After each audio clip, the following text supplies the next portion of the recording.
Assalamualaikum warahmatullahi wabarakatuh. Alhamdulillah alladzi bi ni'matihi tatimmu shalihat. Segala puji bagi Allah Jalla Jalaluh yang karena nikmatnya kebaikan-kebaikan menjadi sempurna.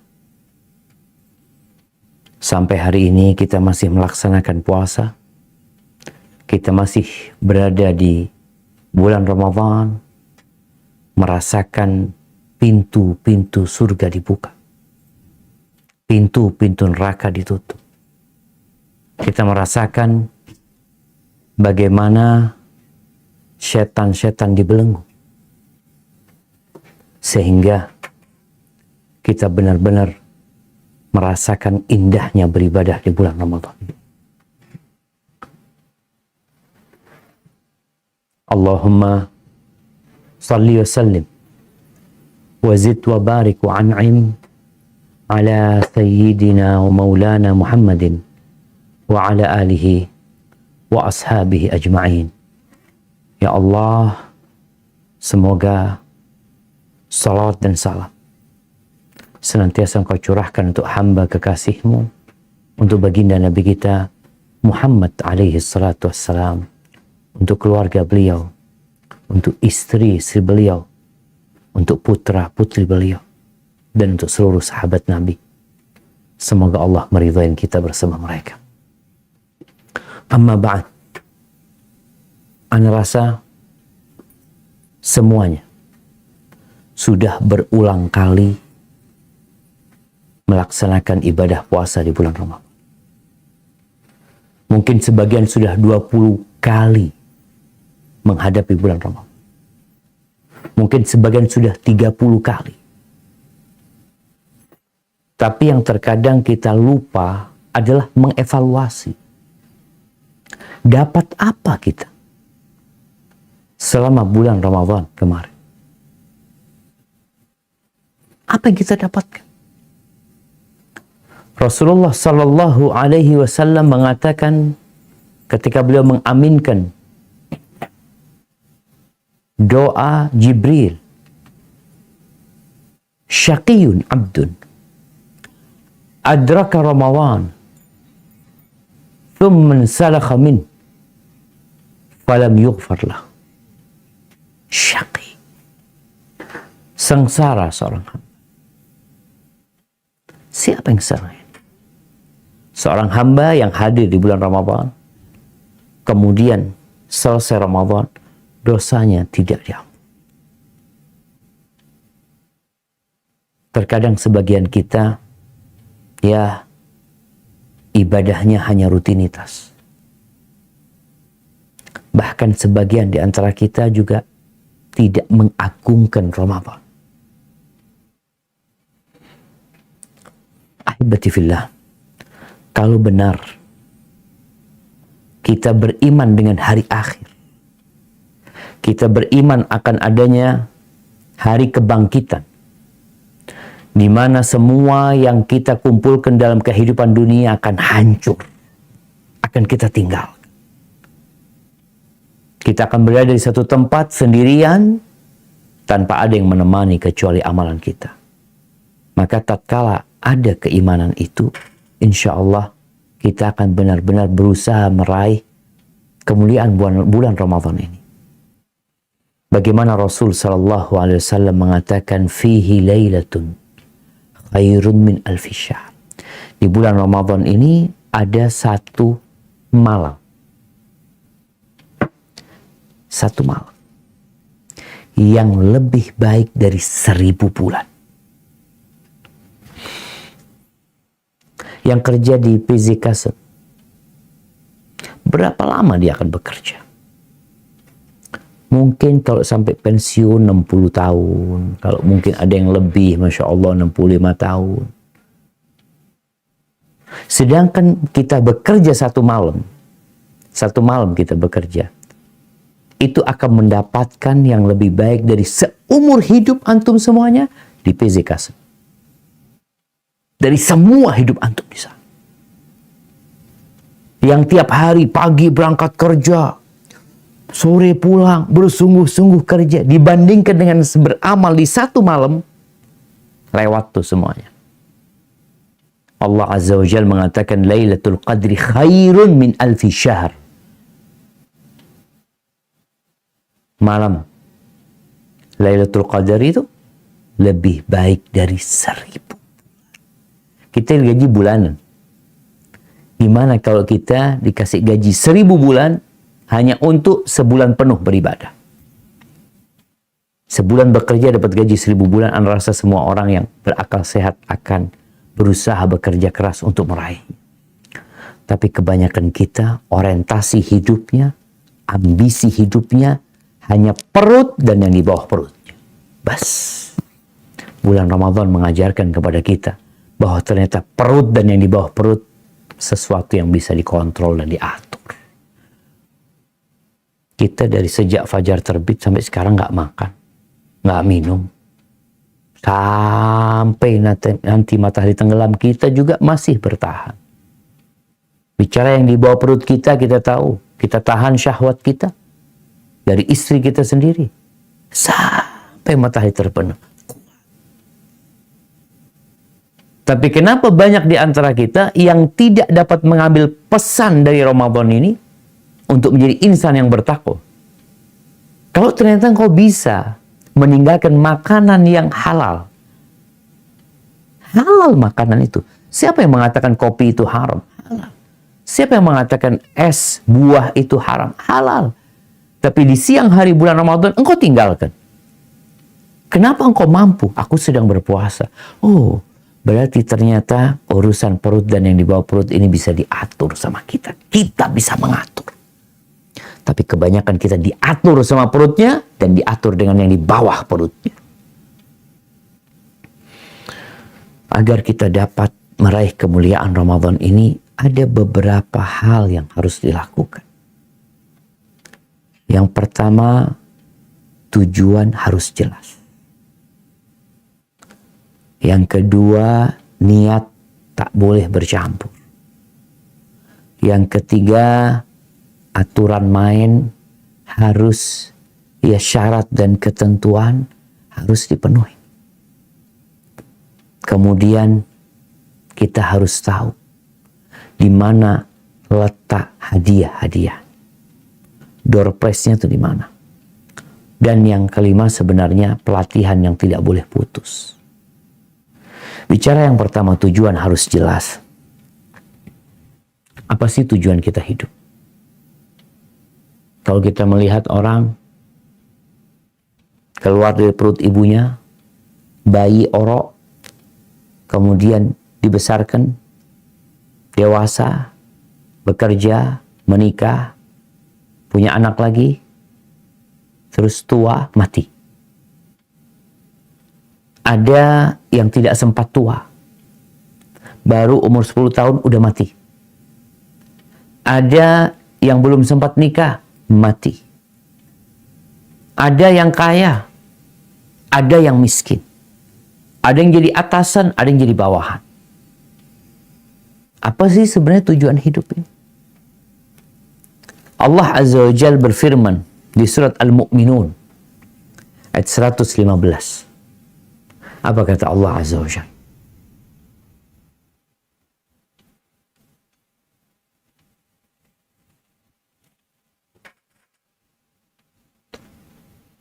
Nah, tafadhal, siapa yang mau baca?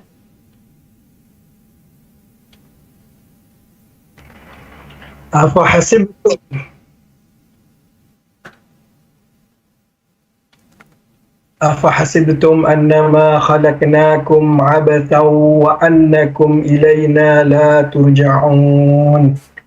Maka apakah kamu mengira bahwa kami menciptakan kamu main-main tanpa ada maksud dan bahwa kamu tidak akan dikembalikan kepada kami? Subhanallah. Allah mengajak kita untuk berpikir. Apakah kita disiapkan untuk main-main aja? Tidak ada tujuan dan maksud. Kemudian ketika mati selesai urusannya. Nggak seperti itu. Oleh karena itu Allah Azza wa Jalla menyebutkan wa ma khalaqtul jinna wal insa illa liya'budun. Tidaklah aku ciptakan bangsa jin dan manusia kecuali untuk satu tujuan, mengabdi kepada aku. Dimanapun kita hidup, di posisi mana kita diletakkan, jabatan apa yang kita dapatkan, maka kita tidak akan pernah keluar dari yang namanya hamba Allah. Nggak bakal keluar. Engkau mau jadi GM, engkau mau jadi gubernur, engkau mau jadi menteri, engkau mau jadi presiden pun, engkau tidak akan dapat keluar dari yang namanya hamba Allah. Sehingga jangan lupa dengan tujuan utama kita. Karena terkadang orang kalau dapat jabatan tuh jadi lupa, seperti kacang lupa sama kulitnya. Dia merasa besar, merasa tinggi. Engkau tetap budak Allah SWT. Kita melihat keindahan dunia ini, gemerlapan, berkilauan, yang membuat sebagian terperdaya. Allah ingatkan, inna ja'alna ma 'alal ardi zinatan laha linabluwahum ayyuhum ahsanu amala. Sesungguhnya kami menjadikan semua yang ada di muka bumi ini itu zina, perhiasan. Untuk apa tujuannya? Untuk menguji siapa yang paling baik amalannya. Bukan siapa yang paling kaya. Bukan siapa yang paling sukses. Bukan. Bukan siapa yang paling tampan. Ada lomba laki-laki tertampan mungkin. Perempuan tercantik. Bukan untuk itu hidup. Untuk menguji siapa di antara kalian yang paling baik amalannya. Dan Allah jelaskan tentang akhir cerita dunia ini. Sebagian yang sekarang bekerja di PZ Kasen, kira-kira apa ceritanya Kasen, sampai berapa lama Kasen akan bertahan? Semuanya yang ada di muka bumi ini, kata Allah, wa inna la ja'iluna ma 'alaiha sa'idan jurusa.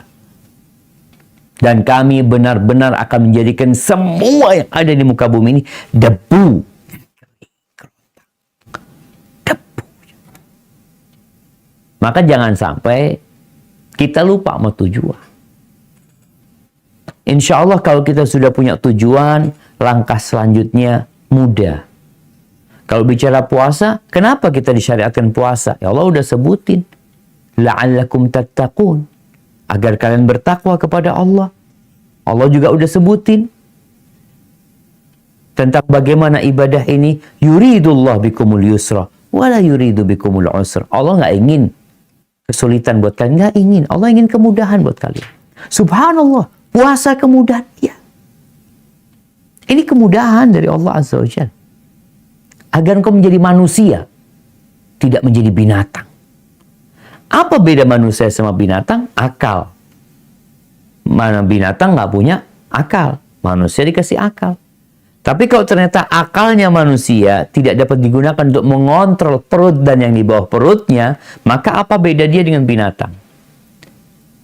Apa beda binatang sama manusia? Binatang tuh kalau masalah makan, kalau kita lepas seekor kambing, maka dia nggak akan peduli dengan rumput tetangga atau rumput majikannya. Dia tidak akan peduli dengan bunga yang mahal atau bunga yang murah. Yang ada di benak dia, yang dapat dia raih, yang dapat dia makan, dia akan makan. Itu binatang. Makanya kalau ada seorang hamba yang makan hak saudaranya, mencuri atau apalah yang dia lakukan, berarti dia apa bedanya sama binatang tadi? Maka bulan Ramadan benar-benar tujuannya untuk menjadikan engkau manusia dan bukan binatang. Engkau bisa ngontrol nafsu. Kalau bicara kemauan, semua punya kemauan. Tapi dengan Ramadan, kita tahu batasan-batasan kita.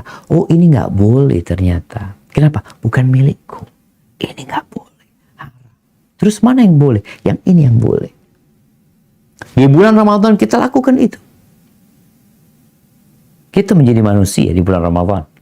Kan kita dapat mengontrol nafsu kita. Kita bicarakan. Kalau harta orang dia tidak makan. Kalau harta sendiri, makanan sendiri, nggak dia makan di bulan Ramadan, masa dia mau makan milik orang lain? Tapi bicara yang kedua, niat tidak boleh bercampur. Ahibati fillah, sebagian kita berpuasa karena tradisi. Dan sepertinya tradisi ini berusaha, bukan tradisi ya, peradaban yang ada sekarang berusaha untuk menjadikan puasa ini tradisi, budaya. Sehingga kalau kita lihat acara televisi di bulan Ramadan ini, ya menyesuaikan mereka. Kemudian kita melihat juga yang banyak menjadi pemberitaan itu tentang bagaimana berbuka. Berbuka daerah sini, berbuka daerah sini. Oh, mereka punya tradisi bikin kue ini, bikin macam-macam. Padahal ini bulan ibadah, bukan bulan makan. Kok kemudian berubah menjadi bulan wisata kuliner? Yang ada di benak orang puasa itu makan, bukan ibadah. Seharusnya seorang yang mampu mengosongkan perutnya di siang hari, ketika datang waktu berbuka, dia lebih mampu mengontrol makanan. Kalau sebelumnya dia makan apa saja, ketika itu dia tidak lagi. Kenapa? Ini bulan puasa, bulan beribadah. Bentar lagi aku mau sholat tarawih. Kenapa kadang-kadang kita ngelihat ada orang-orang yang makan sampai kekenyangan? Karena lupa dengan niat puasa. Puasanya hanya ikut-ikutan. Semua pada puasa, akhirnya dia puasa. Mungkin ini jawaban bagi sebuah pertanyaan yang mengatakan, kenapa ya ada orang nggak sholat tapi puasa? Nggak sholat dia. Sholat yang 5 waktu enggak. Yang kita tahu sholat ini rukun Islam yang kedua nggak dikerjain. Tapi Ramadan puasa dia. Bisa jadi yang mendorong dia untuk berpuasa adalah ikut-ikut. Sehingga dia nggak akan dapat pahala apa-apa. Rasulullah Shallallahu Alaihi Wasallam mengatakan, "Man shoma Ramadhana imanan wahtisaban, ghufira lahu ma taqaddama min dzambi." Barang siapa yang berpuasa di bulan Ramadan imanan wahtisaban, karena beriman dia. Engkau kenapa puasa? Iya, aku dipanggil sama Allah. Aku masuk dalam firman Allah di Al-Baqarah 183, ya ayyuhalladzina amanu kutiba alaikumusiyam. Aku masuk yang beriman. Saya orang Islam. Terus ya wajib puasa. Kutiba alaikumusiyam. Maka saya puasa. Hanya itu tujuannya, ada yang lainnya. Apa? Ihtisaban. Cari pahala. Cari balasan. Oh, berarti nggak ikhlas, mintanya sama Allah, Pak. Allah yang nyuruh itu. Subhanallah jamaah. Manusia itu punya jiwa budak. Ya memang dia budak sih. Oleh karena itu setiap pekerjaan dia itu berharap ada balasan. Teman-teman yang kerja di Kazan ini, kira-kira kalau nggak digaji kerja nggak? Kayaknya berhenti, resign. Gaji telat aja ribut, gimana kalau nggak digaji? Maka Allah kasih gaji di bulan Ramadan. Allah berikan balasan, tapi ngambil nggak di sini, nanti kalau udah selesai. Oke, seorang yang berpuasa dengan niat yang tulus sebagai bentuk ketaatan kepada perintah Allah Azza wa Jalla, wahtisaban, dan berharap pahala. Dia berharap pahala. Apa yang akan dia dapatkan? Ghufira lahu ma taqaddama min dzambi. Dosa-dosanya akan diampuni yang lalu. Wa man qama ramadhana imanan wahtisaban, begitu pula yang salat malam di bulan Ramadan, salat tarawih di bulan Ramadan, imanan, karena beriman dan karena berharap pahala, maka dosa-dosa yang lalu akan diampuni. Kalau kita melihat fenomena yang terjadi di masyarakat, kenapa di awal Ramadan sampai malam ini mungkin masjid itu rame. Tapi setelah lewat 10 hari, mungkin mulai ada kemalasan di antara mereka. Apa penyebabnya? Niatnya. Orang itu kalau niatnya benar, tekadnya bulat, gunung dia daki. Dan dia tidak akan berhenti sampai ke puncak. Lautan dia seberangi. Walaupun dia tahu ada banyak mara bahaya di situ, dia lakukan. Karena dia niat. Ada target yang dia cari. Maka tolong yang puasa hari ini, tanyakan kepada dirimu, kenapa engkau puasa? Yang hari ini tidak puasa, tanyakan kepada dirimu, engkau termasuk yang beriman apa enggak? Kalau enggak, ya wajar. Karena yang disuruh puasa yang beriman. Yang enggak beriman, enggak disuruh puasa. Allah jelas-jelas mengatakan, ya ayyuhalladzina amanu. Wahai orang-orang yang beriman. Kalau engkau tidak beriman, berarti engkau enggak wajib puasa. Yang puasa, lihat kenapa dia puasa. Yang enggak puasa, tolong dia bercermin. Dia beriman apa enggak? Kalau ternyata dia enggak beriman, ya wajar. Dilanjutkan kok nggak puasa.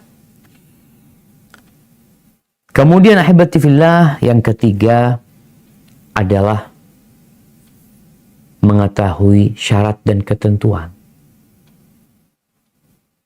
Soalnya kalau kita niat syarat dan ketentuan kita tidak kita penuhin, ya sia-sia juga puasa kita. Bagaimana Rasulullah SAW mengatakan, rubba sha'imin hadduhu min siyamihil ju' wal atash. Banyak orang puasa, dia hanya dapat bagian lapar dan haus dari puasa. Nggak ada gunanya. Baik, aturan yang pertama atau ketentuan yang pertama, kita harus tahu bahwasanya Allah tidak butuh dengan puasa kita. Allah nggak butuh sama ibadah kita. Kalau semua penduduk bumi ini kafir, in takfuru antum wa man fil ardi jami'an fa innallaha ghaniyyun hamid. Kalau kalian semua kafir dan seluruh penduduk bumi ini kafir, artinya dia nggak akan puasa, dia nggak akan sholat, orang-orang kafir. Sesungguhnya Allah itu maha kaya dan maha terpuji. Rasul sallallahu alaihi wasallam menyebutkan sebuah hadis qudsi, bahwasanya Allah berfirman, kata Allah Azza wa Jal dalam hadis qudsi ini, ya ibadi, wahai hamba-hambaku, lau anna awwalakum wa akhirakum wa insakum wa jinnakum kanu ala afjari qalbi rajulin wahidin minkum ma naqasa dhalika min mulki syai'a. Wahai hamba-hambaku, andai kata semuanya, manusia yang pertama sampai manusia yang terakhir, begitu pula dari bangsa jin, mereka berada di level kejahatan orang yang hatinya paling jahat. Kalau semuanya seperti Fir'aun ngaku Tuhan, kata Allah itu nggak akan mengurangi kerajaanku sedikit pun. Sebaliknya, lau anna awwalakum wa akhirakum wa insakum wa jinnakum kanu ala atqa qalbi rajulin wahidin minkum. Andai kata semuanya itu berada di level ketakwaan orang yang paling bertakwa hatinya di antara kalian. Semuanya seperti Nabi Muhammad SAW dalam ketakwaannya. 8 miliar manusia seperti itu. Apa kata Allah Azza wa Jal? Ma zada dzalika min mulki syai'. Itu tidak akan mengurangi kerajaanku sedikit. Terus kenapa kita disuruh beramal? Innama hiya a'malukum uhsiha lakum. Kata itu amalan milik kalian. Aku hitungkan buat kalian. Kalian puasa, kalian zakat, kalian sholat. Itu aku catatkan. Kalian mau berbuat maksiat, ya aku juga catat buat kalian. Thumma uwafikum iyaha. Nanti aku kasih balasan. Bukan di dunia balasannya. Orang rajin puasa tambah kaya, nggak ada. Ada orang yang puasa jauh tetap miskin. Nggak ada. Terus balasannya nanti. Sedangkan dunia ini orang kafir pun Allah kasih kekayaan. Allah bagi-bagi dunia ini kepada semuanya. Kenapa? Dunia dan isinya itu tidak lebih dari satu sayap nyamuk di sisi Allah. Jadi aturan yang pertama kita harus tahu Allah tuh nggak butuh sama puasa kita. Kita nggak puasa atau kita puasa, yang untung kita, yang rugi kita. Buat Allah nggak ada. Maka tolong yang belum puasa sadar. Puasa ini untukmu. Sehingga yang dapat manfaat itu engkau yang berpuasa.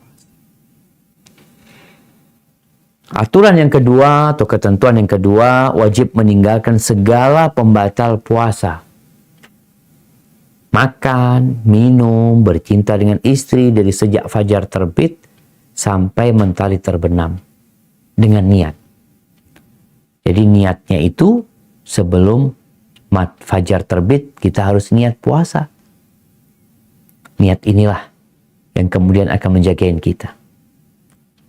Menjaga dari melakukan pembatal puasa. Perlu lagi kita tahu apa pembatal puasa? Ya, makan, minum, yang semisal makan dan minum. Kemudian, ya syahwatnya. Syahwat seksnya dia. Ahibati fillah, kalau ada orang yang berbuka sebelum waktunya. Dia puasa, tapi berbuka sebelum waktunya. Imma asar sudah berbuka. Atau Ramadan cuma 10 hari. Aduh, saya cuma bisa 10 hari, sisanya udah nggak puasa. Apa yang akan dia dapatkan? Karena ketentuannya harus menjaga, tapi karena dia nggak menjaga, Rasulullah Shallallahu Alaihi Wasallam beliau menceritakan bahwa pernah beliau tatkala tidur diajak oleh dua malaikat, dibawa nih pundaknya, dibawa Nabi SAW, lalu mendatangi sebuah gunung yang terjal. Faqala li is'ad, naik engkau. Dua orang itu mengatakan kepadaku, naiklah. Hatta idza kuntu fi sawa'il jabal, ketika kau berada di tengah-tengah gunung itu, fa idza ana bi sautin syadid, aku mendengar suara yang menggelegar.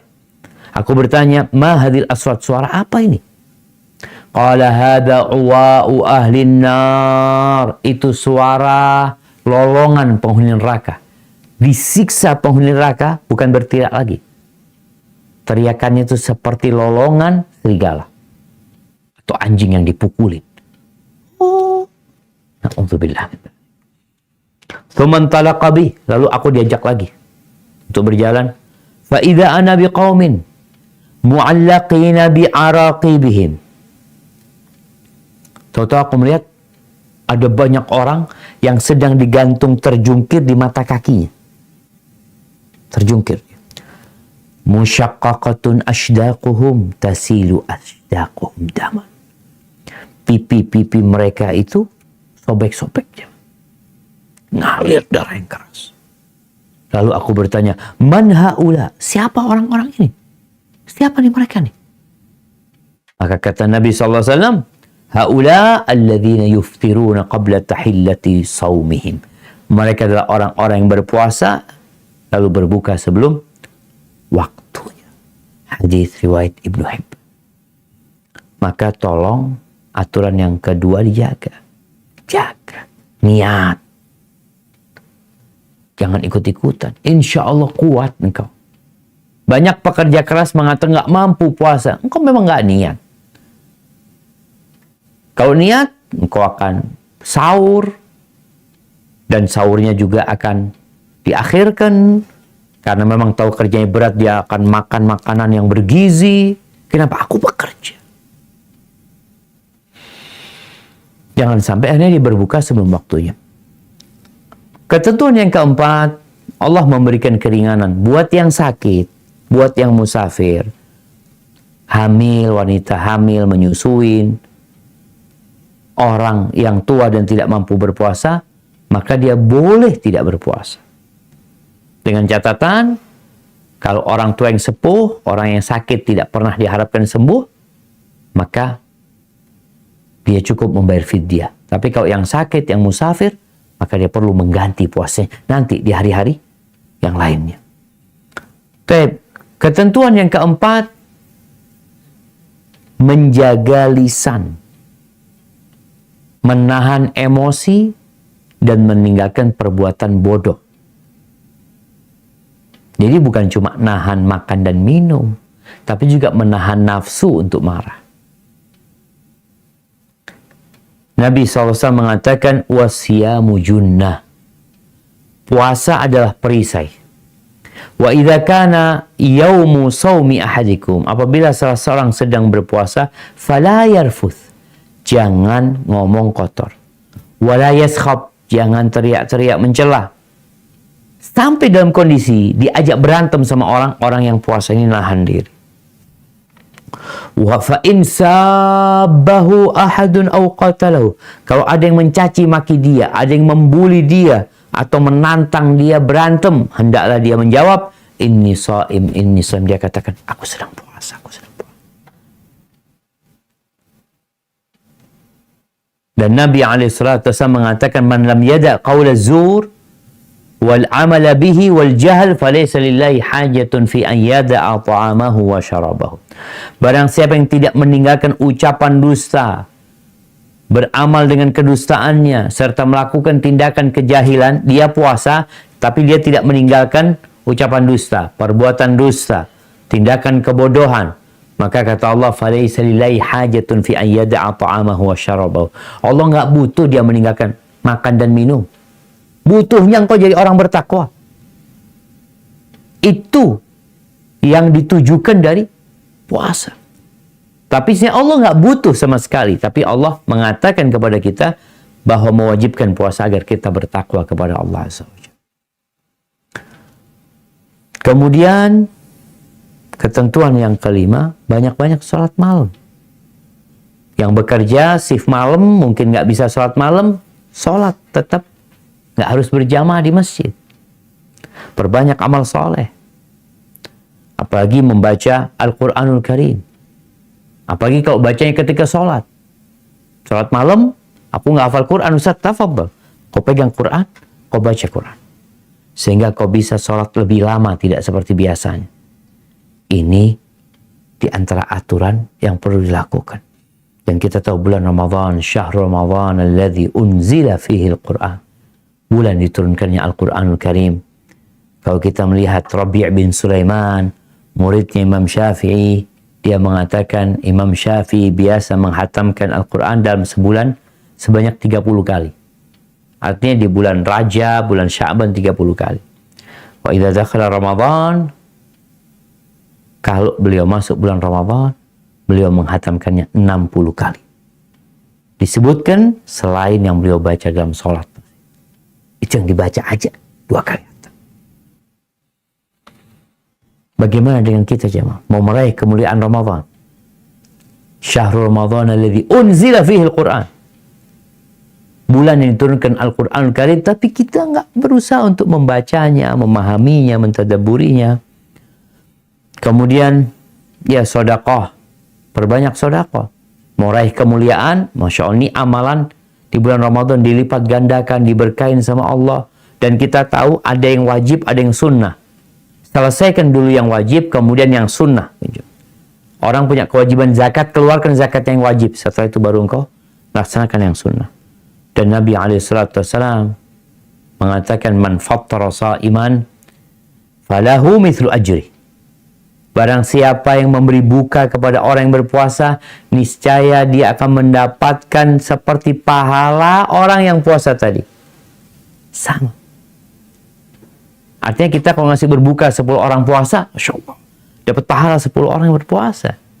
Makanya kenapa kalau kita lihat di bulan Ramadan ini banyak orang baik. Karena memang dia tahu ini bulan panen pahala. Kemudian jangan lupa zakat fitr.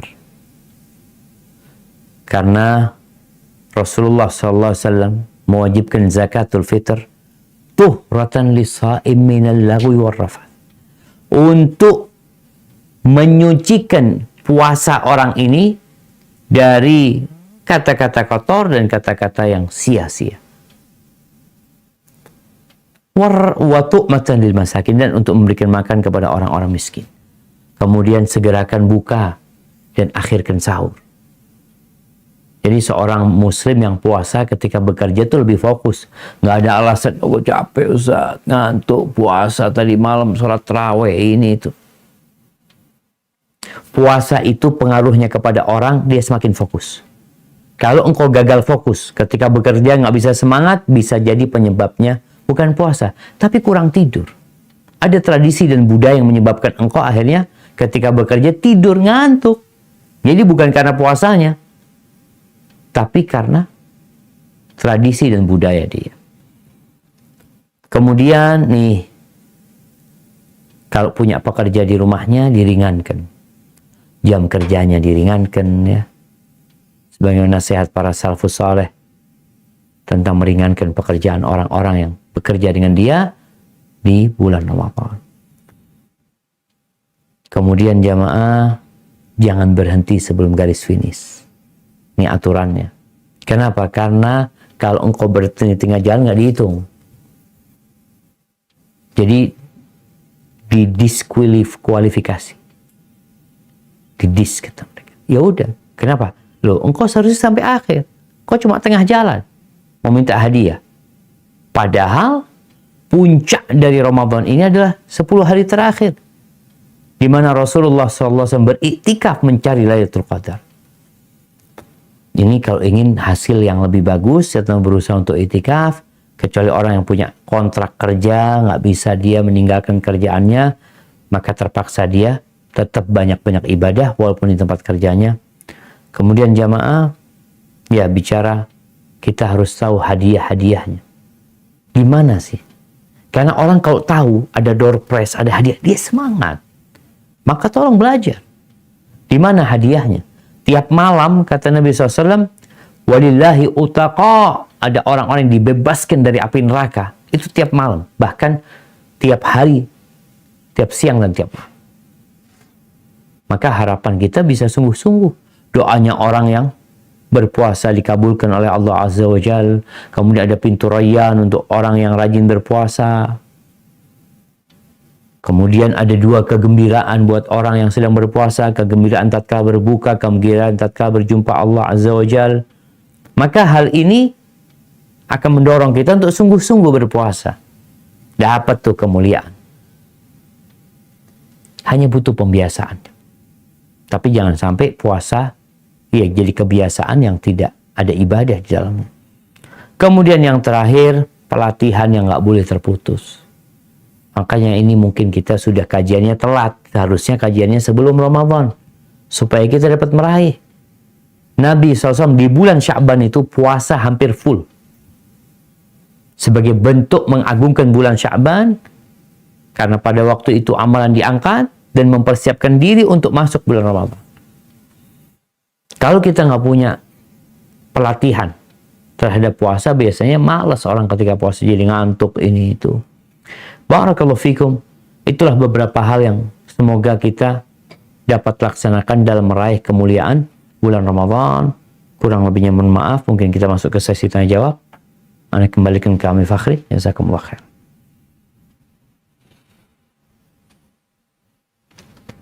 Baik, terima kasih banyak Ustaz atas penjelasannya.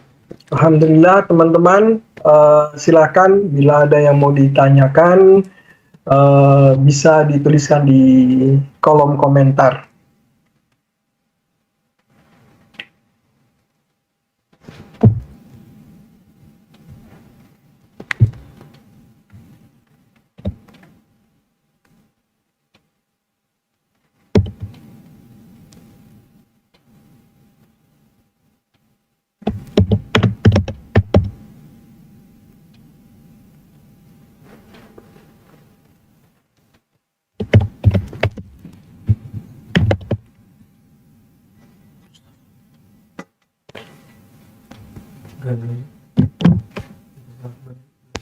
Mungkin saya akan mulai dengan pertanyaan saya yang yang mengganggu juga. Ustaz, mohon penjelasannya, apakah suntikan, artinya kita ke dokter kemudian disuntik, atau kita menggunakan obat tetes mata dan obat tetes telinga itu termasuk membatalkan puasa? Masya Allah. Nah, ahibati fillah. Bicara suntikan. Suntikan ini ada 2. Ada suntikan yang diberikan lewat pembuluh darah. Ada khilaf di antara para ulama.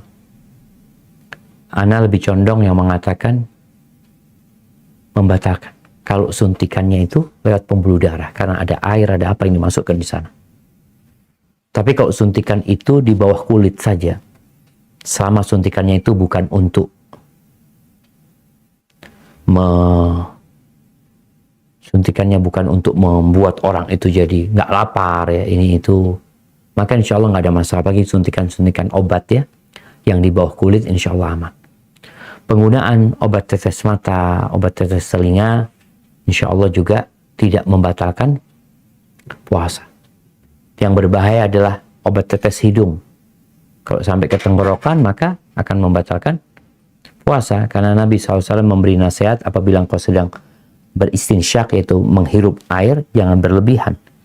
Karena memang ada rongga yang dapat mengantarkan ke tenggorokan dan mengantarkan ke perut. Jadi seperti itu berkaitan dengan pertanyaan tadi. Hadza wallahu a'lam bishawab. Baik, terima kasih Ustaz. Berikutnya ini ada pertanyaan dari Mbak Rini ya. Ustaz, adakah amalan sederhana yang dahsyat pahalanya? Nah, Afwan. subhanallah jemaah. Kalau tanya amalan yang paling dahsyat, yang ringan diamalkan tapi besar pahalanya, adalah zikrullah, mengingat Allah Azza wa Jalla. Yang sampai-sampai Nabi SAW mengatakan khairun min infaqi dhahabi wal wariq, lebih baik daripada kalian berinfak emas dan perak, lebih baik daripada seorang berjuang berjihad di jalan Allah Azza wa Jalla. Kalau mereka berusaha membunuh dan ini berusaha untuk membunuhnya, apa amalan itu? Zikrullah, mengingat Allah Azza wa Jalla. Ini amalan yang ringan sebenarnya, tapi pahalanya dahsyat sekali. Apa kata Allah Azza wa Jalla? Fadhkuruni adzkurkum. Ingatlah kepada aku pasti ingat kepada kalian. Di bulan Ramadan ini, khususnya yang bekerja, kadangkala bekerja itu tangannya bekerja, lisannya nggak kerja. Ketika tangannya bekerja, mungkin dia memasukkan botol atau apa ini itu, lisannya bisa berzikir, mengatakan subhanallah, subhanallah, subhanallah, subhanallah wa bihamdi. Kemudian amalan yang paling utama adalah tadi Lailatul Qadar. Tapi malam Lailatul Qadar ini misterius, nggak tahu kapan. Bisa jadi malam 21, bisa jadi malam 23, bisa jadi malam 25. Sehingga tugas kita adalah berjuang di malam-malam terakhir itu untuk mendapatkan yang lebih baik daripada 1000 bulan. Kemudian amalan lain, memberi buka orang yang berpuasa. Gimana nih perempuan-perempuan sedang datang bulan, usahakan dia kirim makanan untuk berbuka. Subhanallah, itu dapat pahala seperti yang sedang berpuasa. Bukankah ini dahsyat sekali? Umrah di bulan Ramadan, yang mampu umrah, kata Nabi SAW, ta'dilu hajjah atau hajjatan ma'i, pahalanya seperti haji atau haji bersama Nabi SAW. Gimana kita nggak akan mengamalkan hal ini? Tapi semua butuh niat ya, butuh niat, butuh kesungguhan. Semoga Allah memudahkan buat kita.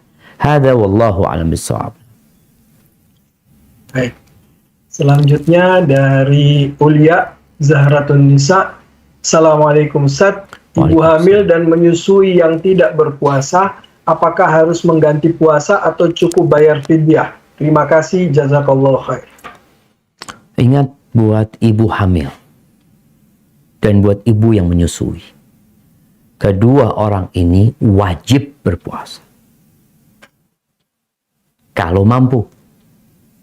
Kalau tidak mampu, maka diperbolehkan untuk berbuka. Tidak mampunya apa? Karena takut membahayakan dirinya atau membahayakan janinnya. Kalau ternyata enggak, aman dia, bayinya nggak apa-apa, dirinya juga nggak apa-apa, maka dia wajib berpuasa. Terus ketika dia tidak berpuasa karena tidak mampu untuk berpuasa, apa yang harus dia lakukan? Apakah cukup membayar fidyah atau dia mengqadha puasa plus membayar fidyah? Maka di sini ada perbedaan pendapat di antara para ulama. Jumhur ulama dari imam yang 4, mereka mewajibkan qadha. Jadi mengganti puasa itu wajib. Ada yang mewajibkan qadha plus bayar fidyah. Sebagian mengatakan kalau dia itu khawatir sama anaknya, dia berbuka bukan karena dirinya, tapi anaknya. Maka dia wajib bayar fidyah plus kodok tadi. Namun pendapat yang lebih kuat adalah cukup mengkodok sholatnya saja. Ada yang berpendapat cukup bayar fidyah. Ana rasa yang lebih aman buat kita adalah dia membayar puasanya. Kapan? Tatkala mampu. Nanti perempuan ini akan tidak hamil. Perempuan ini nanti akan tidak menyusui. Kalaupun dia menyusui, mungkin anaknya sudah mulai gede, mulai bisa dikasih susu tambahan. Berarti ibunya sudah bisa berpuasa. Maka tolong jangan meremehkan bulan Ramadan ini. Ini hari-hari yang sangat mulia. Jangan sampai membatalkan tanpa alasan yang jelas. Hadza wallahu a'lam bissawab. Nah. Baik. Terima kasih Ustaz. Selanjutnya pertanyaan dari Andika Nugraha. Ustaz, bagaimana hukumnya mendengarkan murattal Al-Quran atau kajian pada jam kerja? Barakallahu fikum. Nah, ahibati fillah, kalau bicara hukum mendengarkan murattal, dilihat aturannya bagaimana. Kalau ternyata di tempat itu musik boleh, oh berarti murattal lebih boleh lagi. Di tempat itu, tempat kerja kita, ada orang yang nyetel musik umpamanya. Kan ini bicara mendengarkan. Kita tidak bicara hukum musik. Tapi hukum tadi mendengarkan sesuatu di waktu kerja. Kalau ternyata mendengarkan sesuatu di waktu kerja itu diperbolehkan oleh perusahaan, maka kita dengerin. Jadi sambil bekerja, kadang-kala ada orang menyetel Al-Quranul Karim. Dia mungkin sambil jahit ya. Ibu-ibu sambil nyapu, sambil mendengarkan, nggak ada masalah. Tapi kalau ternyata perusahaan melarang, dikarenakan dapat mengganggu fokus kerja dia, maka jangan dengerin. Memang karena jam kerja, ya mau nggak mau kita harus taat dengan aturan yang ada. Sehingga yang dilihat adalah apakah aturannya membolehkan atau tidak. Kalau aturannya membolehkan, ya silahkan kita mendengarkan murattal ya. Ada aturan di perusahaan, boleh sholat duha umpamanya. Tapi nggak lama-lama, ya kita sholat duha. Orang-orang beriman itu ketika bekerja, mereka benar-benar menjaga kontrak kerja yang terjadi antara mereka dengan pihak yang mempekerjakan mereka. Jangan sampai kita membolimin karena waktunya kita gunakan untuk baca Quran, untuk ngaji, untuk dengerin kajian, padahal waktunya seharusnya kita mendengarkan seminar mungkin atau apa. Maka hendaklah kita mengetahui mana yang wajib dan mana yang sunnah. Jangan sampai akhirnya kita makan gaji haram. Karena pada hari itu kita nggak masuk tapi dapat gajinya. Hadza wallahu a'lam bissawab.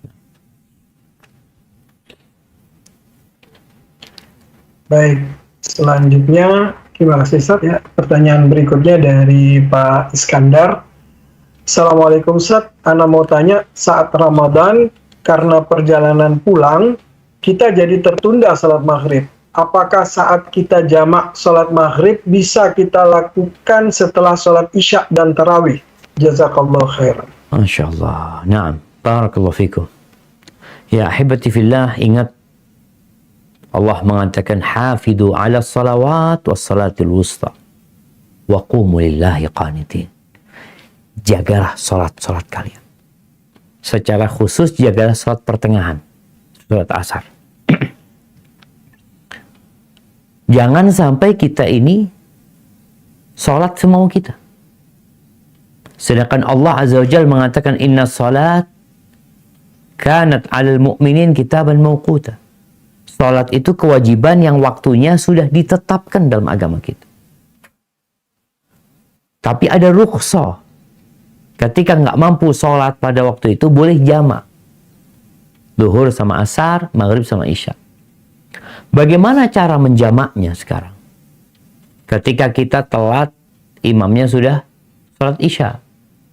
Bolehkah kita salat isya sama imam? Atau kita wajib salat maghrib dulu? Pendapat yang lebih kuat adalah wajib sholat itu tertib. Yang namanya sholat maghrib adalah sebelum isya. Di jamak takhir itu diakhirkan waktu maghribnya, diikutkan isya. Bukan jamak takhir maksudnya waktu sholat maghribnya setelah isya. Enggak. Karena tetap harus tertib. Terus gimana Ustaz? Kita kalau sampai masjid, imamnya sholat isya. Maka kita niatnya sholat maghrib. Perbedaan niat antara imam sama makmum tidak membatalkan sholat. Si makmum tadi karena telat, dia niatnya sholat maghrib.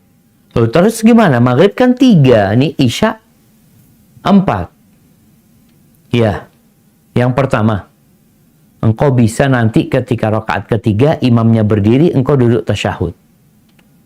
Kemudian engkau nunggu sampai imamnya salam. Jadi dia dalam kondisi tasyahud, silakan duduk berdoa, nunggu imamnya, karena imamnya 4 rakaat, tinggal 1 rakaat lagi, dia kan 3. Imamnya 4 rakaat, ketika imamnya salam, ikut salam bersama imam. Kalau memang kau masbuk 1 rakaat, ya udah selesai. Gimana kalau itu tarawih? Bisa juga tadi. Ketika dia sholat tarawih, niat kita adalah sholat maghrib. Kalau memang karena kita telat, kita jamak, niat kita sholat maghrib. Kalau imamnya sholat 2 rakaat, berarti kita nambah 1 rakaat lagi. Setelah itu imamnya tarawih, Ustaz. Anda belum sholat isya. Boleh lagi niat sholat isya. Dalam kondisi imamnya sholat tarawih. Hada wallahu a'lam bishawab. Terima kasih Ustaz. Berikutnya dari Pak Bahrudin Ahmad. Assalamualaikum Ustaz. Sebelum Ramadan dan awal Syawal, biasanya banyak orang yang ziarah kubur. Bagaimana hukumnya Ustaz? Barakallahu fikum. Ahibati fillah. Ziarah kubur ini disyariatkan untuk mengingat kematian. Rasulullah SAW mengatakan, kuntu nahaitukum an ziyaratil kubur. Dulu aku pernah melarang kalian ziarah kubur. Ala fazuruha. Sekarang ziarahi kuburan. Fa innaha tudzakkirul akhirah. Karena ziarah kubur itu mengingatkan kepada akhirat. Melembutkan hati kita. Selain kita untuk doakan yang meninggal dunia. Waktunya kapan? Waktunya tidak dibatasi. Mau sebelum Ramadan, mau ketika Ramadan, mau ba'da Ramadan, mau Idul Adha, mau Muharram, mau Safar. Tidak ada ketentuan. Tapi tolong tujuannya tercapai. Tujuannya adalah mengingat kematian. Pulang dari ziarah kubur, kita jadi ingat dengan akhirat kita. Kita jadi nggak makan haram. Kita kerjanya semakin sungguh-sungguh. Karena kita bakal mati, Allah akan menghisap dia. Jadi, berkaitan dengan ziarah kubur, sejatinya tidak ada waktu tertentu. Mau sebelum Ramadan, mau setelah Ramadan. Tapi yang jelas, kita tidak boleh mengkhususkan waktu tersendiri. Meyakini fadilah tersendiri. Kalau ternyata Nabi SAW tidak pernah mengatakannya. Tidak pernah menyampaikannya. Tapi yang jelas, diperbolehkan ziarah kubur kapan saja. Mau tengah malam, mau sepertiga malam akhir, boleh orang ziarah kubur. Namun tolong niatnya tidak salah. Hada wallahu a'lam bishawab. Terima kasih Ustaz. Selanjutnya pertanyaan dari Ibu Penny. Ustaz, untuk bayar fidyah bagi ibu yang sudah tidak mungkin puasa lagi karena uzur, mana yang lebih utama? Apakah dibayarkan setiap hari atau dikumpulkan dibayar di depan atau di belakang setelah Ramadan selesai? Mohon pencerahannya, jazakallah khair. Nah, berkaitan dengan membayar fidyah buat orang yang sudah tidak mampu berpuasa. Allah mengatakan, wa 'alal ladzina yutiqunahu fidyatun ta'amu miskin. Yang nggak mampu untuk puasa, maka bayar fidyah. Masih makan orang miskin. Baik. Bagaimana sekarang cara ngasih makannya? Yang pertama, boleh kita ngasih makanan mentah. Makanan mentah ini ya beras sama telur umpamanya, dengan jumlah umpamanya setengah sok. Setengah sok ini 1,4 kilo kira-kira untuk per hari. Bisa kita kasih makanan matang. Kita nasi bungkus, beli nasi padang, berikan kepada fakir miskin. Waktunya kapan? Waktunya itu harus harus ketika atau sesudah hari puasa itu terlewatin.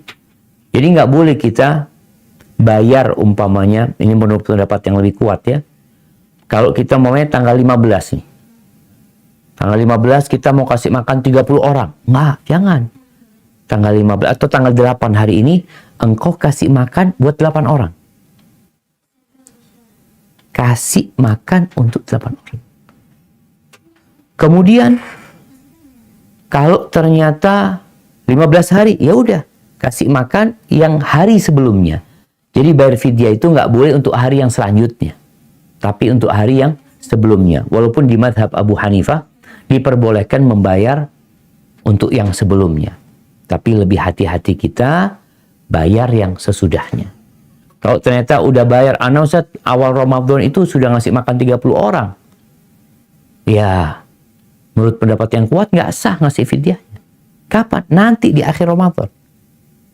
Anas bin Malik radhiyallahu anhu, seorang sahabat Nabi yang begitu semangat untuk mendekatkan diri kepada Allah Azza wa Jalla. Tatkala dia sudah tua renta dan tidak mampu berpuasa, di akhir Ramadan dia ngundang 30 orang makan di rumahnya, kasih makan, selesai dia bayar fidyahnya. Jadi seperti itu. Hadza wallahu a'lam bishawab. Terima kasih Ustaz. Selanjutnya pertanyaan dari Bapak Iqbal Ramadhani. Assalamualaikum Ustaz. Ana mau tanya, doa zahabat dhama wabtallatil uruqu wa thabatal ajru insyaallah dibaca sebelum atau setelah membatalkan puasa? Nah, barakallahu fikum. Ahibati fillah, ana ingin mengingatkan berkaitan dengan doa. Salah satu kondisi yang dikabulkan itu orang ketika berpuasa. Da'watus shaim. Doanya orang puasa itu mustajab. Sejak kapan? Sejak dia puasa. Sampai matahari terbenam. Maka perbanyaklah berdoa. Buka buku doa. Aplikasi doa. Ada waktu kosong baca doa. Mohon sama Allah. Baik, berkaitan dengan ada doa sebelum berbuka. Hadis yang mengatakan inda fitri, doa ketika berbuka itu mustajab. Jadi sepanjang hari mustajab sampai ketika mau berbuka pun mustajab. Adapun berkaitan dengan dhahabat dhama wabtallatil uruq wa thabatal ajr insyaallah, bebas membacanya sebelum atau sesudahnya. Ketika seorang sudah minum, tatkala itu dia berasa bagaimana haus itu pergi, maka dia mengatakan dhahabat dhama'u wabtallatil uruq wa thabatal ajr insyaallah. Atau sebelum dia, gimana Ustaz kalau anak nggak minum, anak makan kurma. Ya udah makan kurma, tapi kan tetap akan ada yang melewati di tenggorokan kita. Jadi bacanya boleh sebelum berbuka atau sesudah dia membatalkan puasanya. Hadza wallahu a'lam bishawab. Terima kasih Ustaz. Selanjutnya pertanyaan dari Pak Agus Murdianto. Assalamualaikum Ustaz. Salat tarawih yang menurut hadis paling sah di 11 atau 23 rakaat. Barakallahu fikum. Nah, ahibati fillah, kalau bicara sholat tarawih ini sholat malam sebenarnya. Mana yang lebih sahih? Yang lebih sahih sholat malam itu tidak ada batasan. Ketika Rasulullah SAW ditanya tentang sholat malam, kata beliau alaihi salatu wassalam, salatul lail mathna mathna. Wa idha khashita al-fajra fa'autir biwahidah. Salat malam itu dua-dua.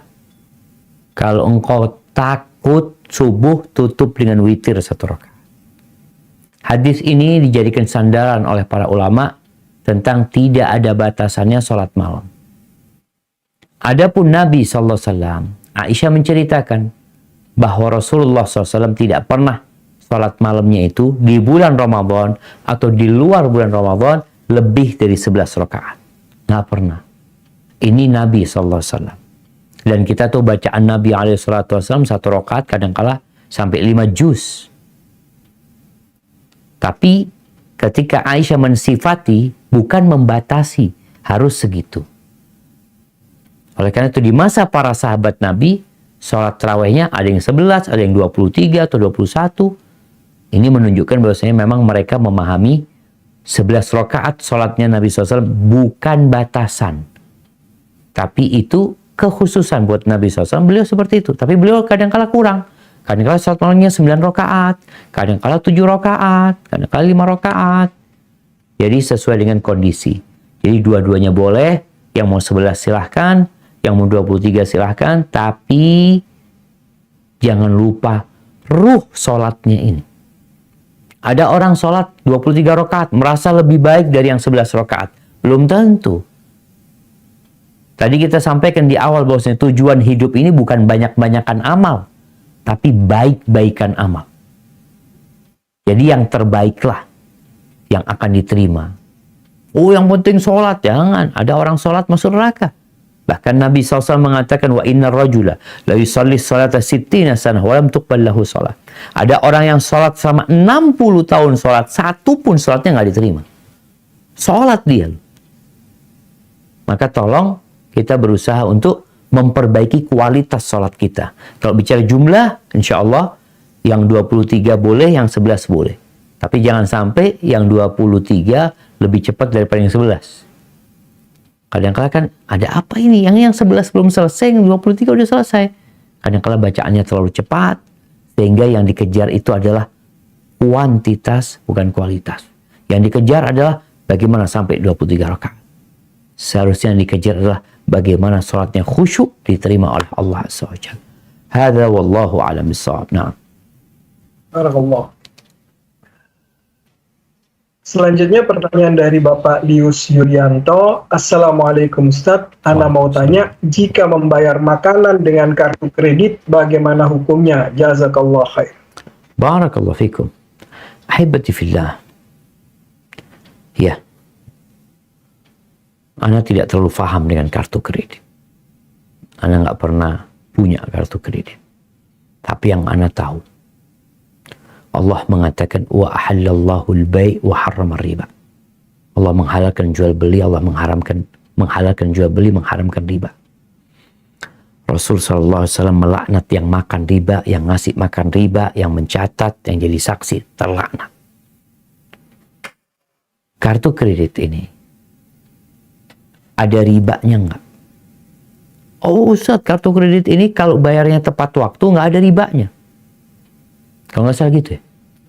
Iya, kalau umpamanya 1 bulan gitu ya. Lalu kita bayar sebelum tanggal 30, kita bayar tanggal 29 itu nggak ada bunganya. Berarti kan aman Ustaz, nggak ada ribanya. Nggak aman. Karena engkau mengadakan kesepakatan riba sama mereka. Mengadakan kesepakatan sesuatu yang dimurkai Allah Azza wa Jalla. Engkau menyetujui. Kalau nanti lewat batasnya, engkau bayar gini. Oh iya, siap. Inilah yang dilaknat. Yang Allah Azza wa Jalla mengatakan, ya ayyuhalladzina amanu taqullaha wa dharu ma baqiya minar riba. Wahai orang-orang beriman, bertakwalah kepada Allah, tinggalkan sisa-sisa riba. Ahibati fillah, riba ini yang menyebabkan kehancuran ekonomi. Ada banyak orang-orang yang tidak mau kerja dengan uangnya.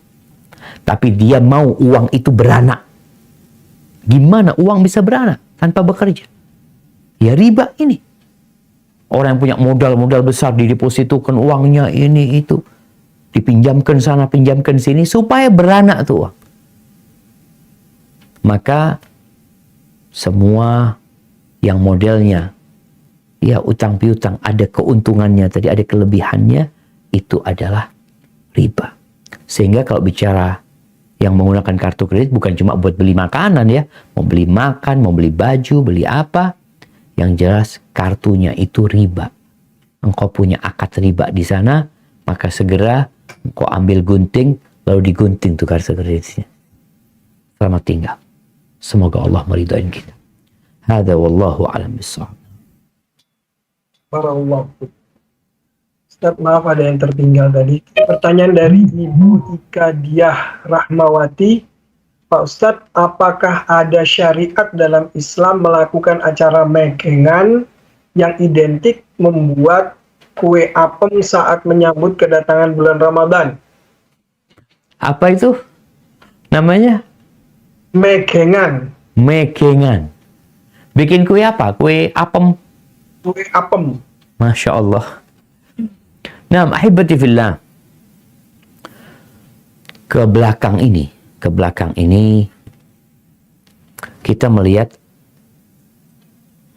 banyak acara-acara yang ternyata tidak ada hubungannya dengan Ramadan. Bagaimana sebenarnya menyambut Ramadan? Rasulullah SAW menyambut Ramadan itu dengan berpuasa di bulan Sya'ban. Dengan memberikan kabar gembira. Mempersiapkan diri untuk beribadah. Bahkan sebenarnya persiapan untuk menyambut Ramadan ini minimal itu di bulan Rajab. Bagaimana? Ya Allah, astagfirullahaladzim ya. Nah, di bulan Rajab ini disebut oleh para ulama Syahruzar. Rajab itu bulan untuk menanam kebaikan. Jadi tanah yang awalnya tandus, yang banyak batu dibersihkan, yang banyak ilalang. Hati kita bersihkan di bulan Rajab. Lalu dikasih tanaman kebaikan di sana. Masuk bulan Sya'ban disebut Syahrus Saqi. Bulan untuk menyirami. Masuk bulan Ramadan, bulan untuk memanen hasil tanam kita yang sudah kita siramin di bulan Sya'ban. Adapun acara-acara yang disebutkan tadi, menyambut Ramadan dengan bikin apem, mungkin daerah sana. Ini tradisi-tradisi yang kalau kita ngelihat nggak baik. Terus terang, Ana melihat sendiri. Ada orang-orang yang menyambut Ramadan dengan makan. Menyambut Ramadan ini bukan dengan makan. Dengan beribadah kepada Allah. Dengan menguatkan tekad. Malah bukan dengan makan.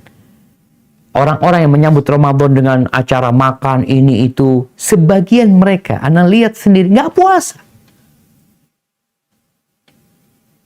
Nggak puasa mereka. Di depan mata Ana lihat nih, orang lain kemarin ikut acara, Masya Allah, pulang gembira dari masjid, bawa makanan, tapi puasa enggak.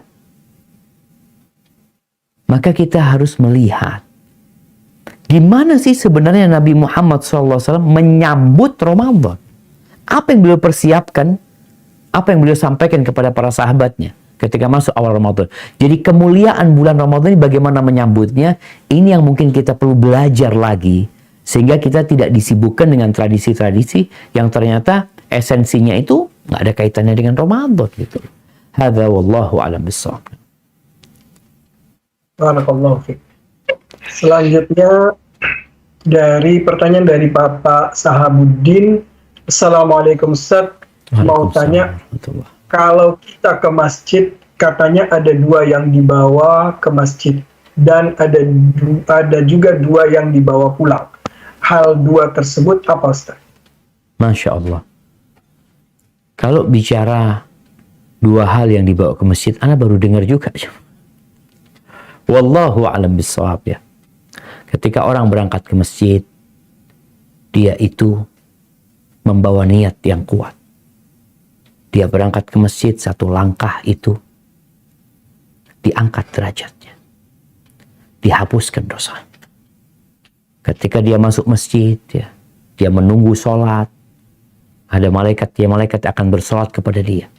Sehingga ketika dia pulang dari masjid, maka dia akan bawa pahala dari Allah dan bawa maghfirah dari Allah Azza wa Jalla. Tapi terus terang, Ana nggak tahu, mungkin yang dimaksud sesuatu yang lain, tapi Ana baru dengar ya, 2 yang dibawa ke masjid, 2 yang dibawa pulang. Wallahu a'lam bishawab. Nah. Barakallahu fiik. Selanjutnya pertanyaan dari Bapak Nur Fahim Fikrianto. Assalamualaikum. Perlukah atau bolehkah bagi sesama muslim saling mengucapkan selamat memasuki Ramadan atau selamat berpuasa. Adakah dalilnya dan ucapan apakah bagi sesama muslim saat menyambut Idul Fitri? Adakah dalilnya?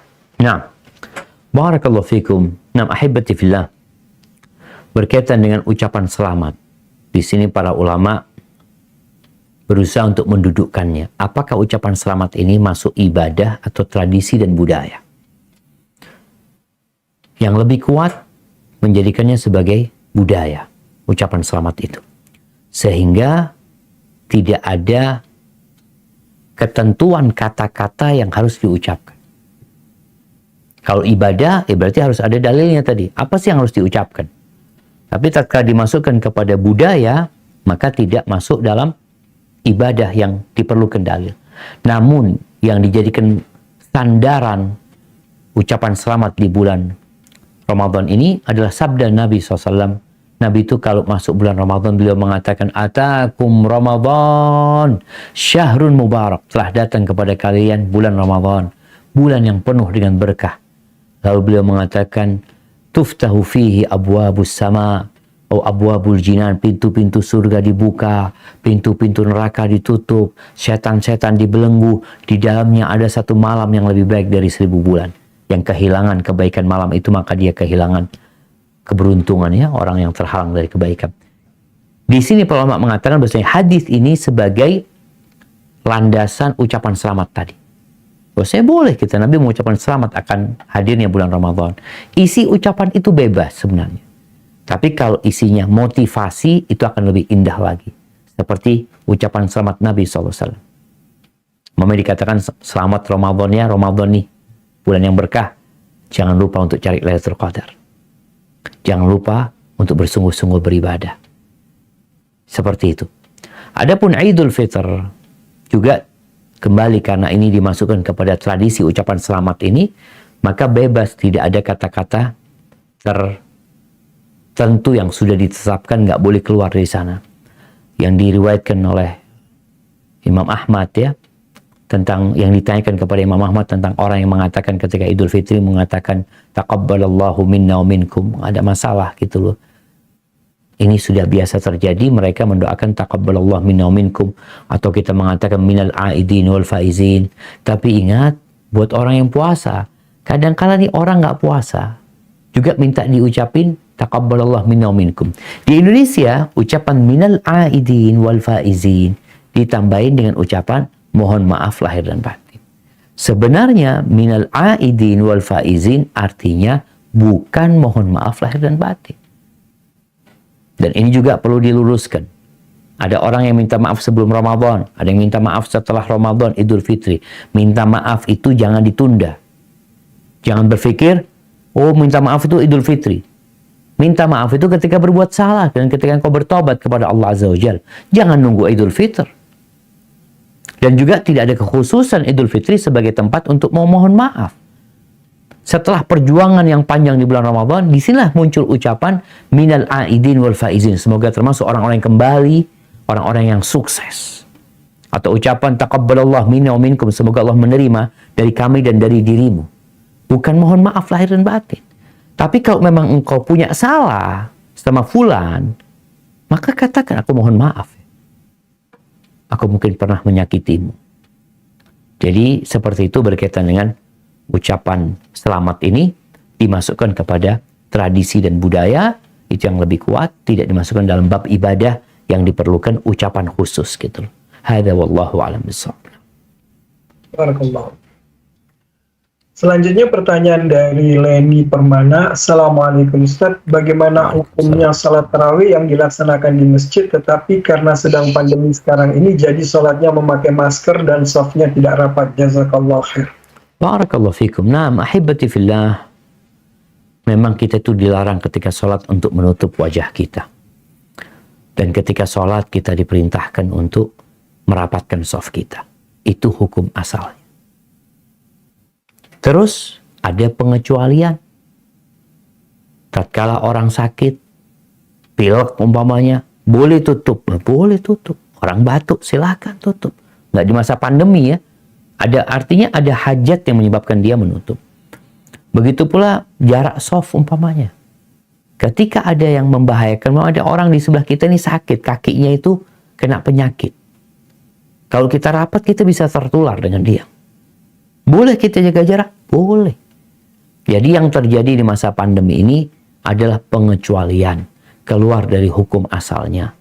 Jadi selama masih ada sebabnya, silahkan diperbolehkan sholat pakai masker dan jaga jarak. Tapi kalau sudah aman, sudah terkendali COVID-nya, maka kita tentunya harus balik seperti yang diperintahkan oleh Rasulullah Sallallahu Alaihi Wasallam. Barakallahu fikum. Nah. Barakallahu fikum. Selanjutnya pertanyaan dari Nur Hasnah. Assalamualaikum warahmatullahi wabarakatuh. Ustaz, Ana mau bertanya bagaimana cara mensiasati diri kita yang lagi lelah kerja, tetapi tetap ingin meraih kemuliaan Ramadan. Nah, barakallahu fiik. Ahibati fillah. Orang itu kalau tahu dengan apa yang akan dia dapatkan, akan semangat. Maka berusahalah untuk melihat kita mau dapat apa.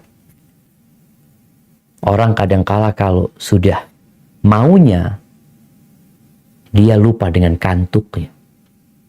Bahkan tubuhnya yang sakit pun, kalau dia melihat momen ada orang yang dia cintai datang, dia padahal kondisinya lemah, tapi dia berusaha untuk berdiri menyambut orang tersebut.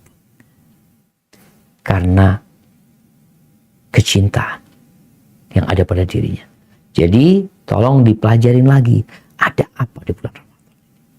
Yang kedua, melihat orang-orang yang semangat.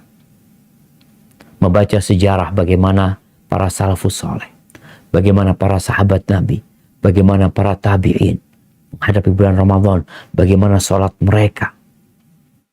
Sehingga biasanya kita kalau melihat orang semangat, kita juga termotivasi untuk semangat gitu loh.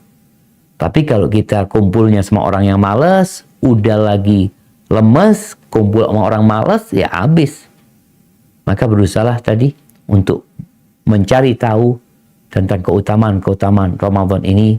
Kemudian juga yang kedua tadi, melihat orang-orang yang bersungguh-sungguh. Yang ketiga, yang perlu dilakukan adalah mengingat kematian.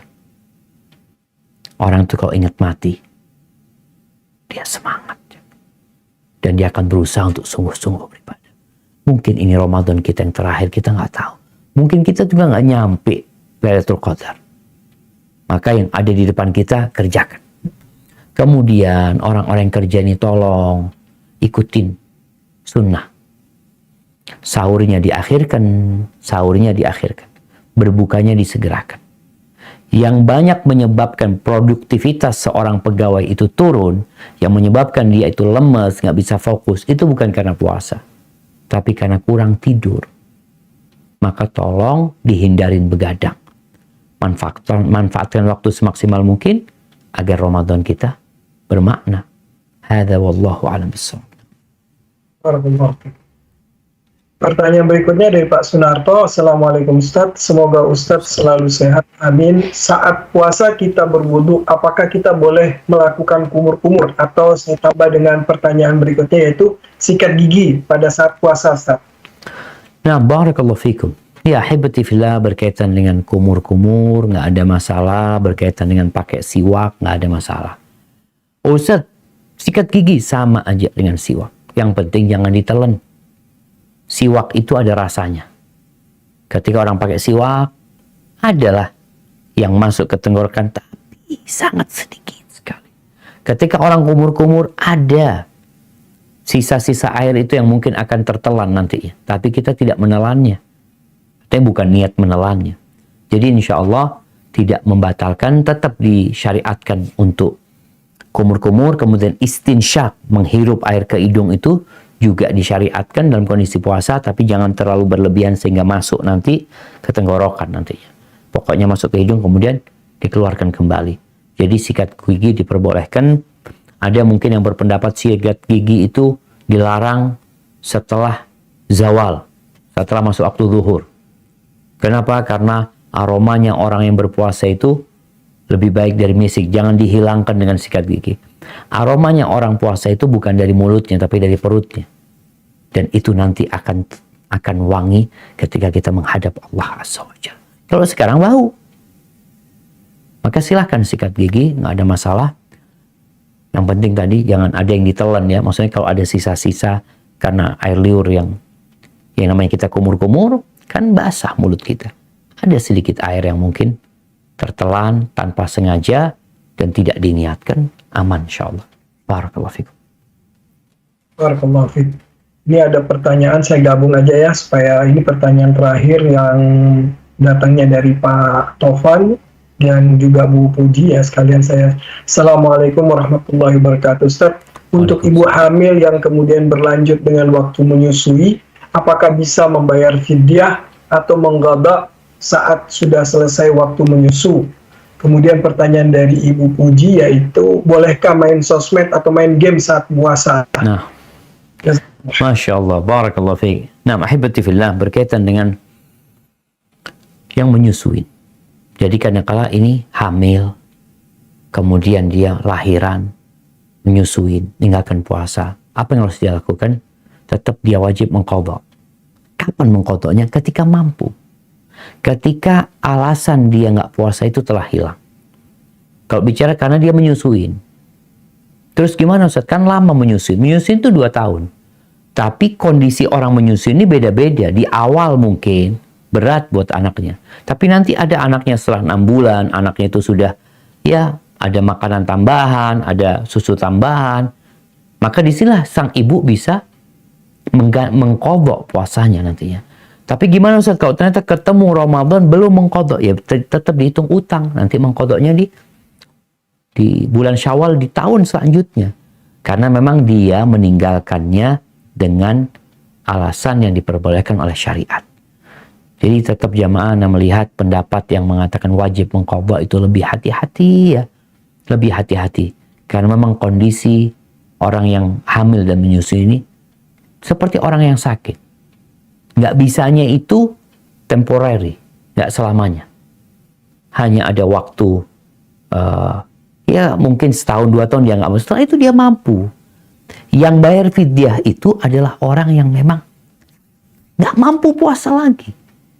Sedangkan ibu yang hamil ini, ya sekarang nggak bisa. Mungkin tahun depan nggak hamil, dia bisa puasa. Terus kenapa kemarin dia nggak puasa dengan membayar fidyah? Maka lebih dekat kondisi ibu hamil dan menyusui seperti orang sakit yang diharapkan sembuh. Tapi kalau tidak diharapkan sembuh, ya tentunya dia bayar fidyah. Kemudian berkaitan dengan main sosmed, ya, main game. Ahibati fillah, Ramadan ini kita diperintahkan untuk panen pahala. Tapi ada orang-orang memang yang nggak pernah tanam kebaikan di bulan Rajab, nggak pernah menyiramin kebaikan di bulan Sya'ban. Jadi bulan Ramadan sama dengan bulan lainnya. Sama dengan bulan lainnya. Jabir bin Abdullah mengatakan, pada hari engkau berpuasa itu, hendaklah pendengaranmu berpuasa juga. Nahan diri dari kemauan kita. Kita tahu makan mubah loh. Makan itu mubah, kita tahan. Maka ketika kau puasa, falyasum sam'uka, hendaklah pendengaranmu berpuasa. Penglihatanmu berpuasa, mulutmu berpuasa.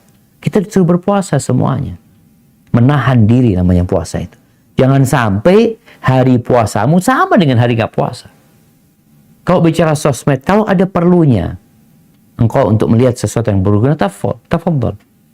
Makanya nasihat ana di bulan Ramadan ini, mungkin engkau bisa mengurangin. Salah satunya, nggak ngelihat status orang. Ramadan nggak ngelihat status orang. Ana mau ngelihat status anak. Ada apa ngelihat statusnya fulan.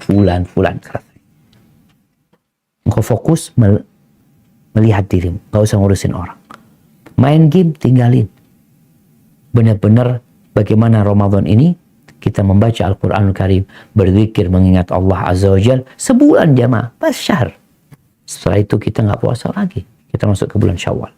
Hadza wallahu a'lam bissawab. Nah, ahibati fillah. Di bulan Ramadan ini bulannya berdoa. Berusahalah untuk membaca doa-doa yang diajarkan Nabi sallallahu alaihi wasallam. Kenapa? Karena kalau kita bikin doa sendiri, biasanya panjang, isinya dikit. Tapi doa Nabi SAW itu dikit, isinya banyak.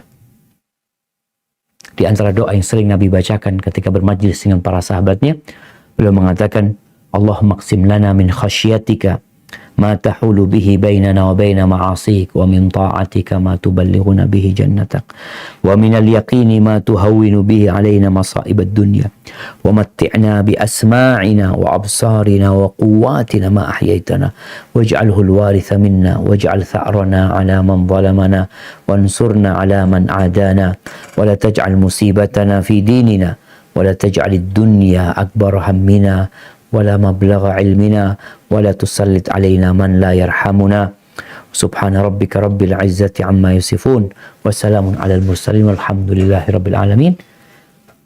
Itu yang bisa Anda sampaikan. Anda mohon undur diri. Jazakumullah khairan.